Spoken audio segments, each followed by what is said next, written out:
BEF 081 through 085. And he set you up. It's really easy. They're tiny, so it's the size of a nickel. All right. Would you put it like where her phone is? I'm gonna give you $500 to do this. Okay. And Larry, you have to swear to me you're never gonna tell a fucking soul. Swear to God. Swear to God. I'm very good at this.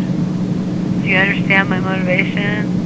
I don't want to bust her. I don't want to bust him. I just want to find out where the fuck he is, that he's safe, and like if he's off, like getting your shit together, detoxing, writing, whatever, and like trying to like change his life, that's fine. If he wants a divorce, that's fine. Whatever's going to make him happy, that's what I want. If I decide this is the thing to do, I want you to do it for me. I want you to do it tonight or tomorrow, okay? And I'm going to have this guy get in touch with you, and it's not like a cop thing, okay? It has nothing to do with the cops. It's like a private thing, okay? So you'd be willing to do that without saying a goddamn word to anybody, okay? Well, Because if Caitlin, okay, for instance, one thing, even if Kurt's really fucked up, he's never fucked around on me. If he's fucking her, which I doubt, because she's such a skank, and all you gotta do is stick, where's her phone? In the living room or the bedroom? It's usually in the living room. Okay, well, there's two options. One is there's these things you can stick on the phone so that her phone could be bugged, and the other thing is to stick it in her house. So I need to talk and make a decision about this, but I mean, by midnight tonight I'm going to know if Kurt's in town. And if he's not in town, then forget it. You're still getting, we're still getting $250,000 each for our publishing. I've got a life to live. My band, we've got a fucking Rolling Stone cover. Yeah, how cool is that? And they did read for the whole band for Rolling Stone. So, we're going to go in the top 10, and things are going to fucking look up. I can't let Kurt, pull me down, but I've got to know what he's doing, because with Kurt, he's like, yeah, well, fuck you. I don't even want to be in Nirvana. If Kurt wants to turn his nose up at $9.5 million at Lollapalooza, when we could have fucking played Lollapalooza and gotten a cut, and at least come home with $300,000 or $400,000, that's the part that pisses me off. Is he's fucked up our politics, and this includes your sister, so bad that, we won't get Lollapalooza even next year, even if we sell 2 million, because Kurt's fucking pulling out.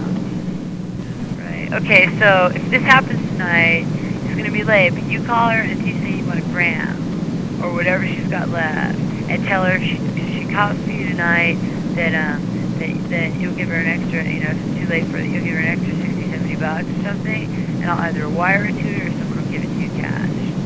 Okay?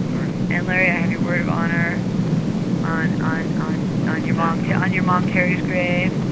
You're not gonna say a fucking word, right? You're on my side, right? All right, Larry, you totally have my respect. And I'll talk to you later. All right, not a fucking word, Larry. Okay? Zip. All right, dude. Touch.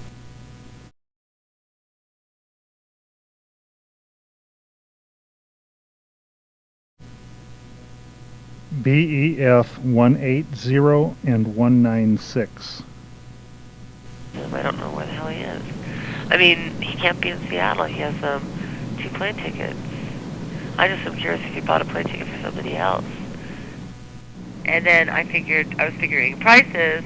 Okay, he goes up to Seattle, he picks up his guitars, he flies to Atlanta, they're recording in Knoxville, so maybe there's no nonstop, and he goes from Knoxville, and then he goes back to Atlanta, and he buys maybe a round-trip ticket back to Seattle. That's all I can think of. And tomorrow, you can definitely find out through Delta, right, you think?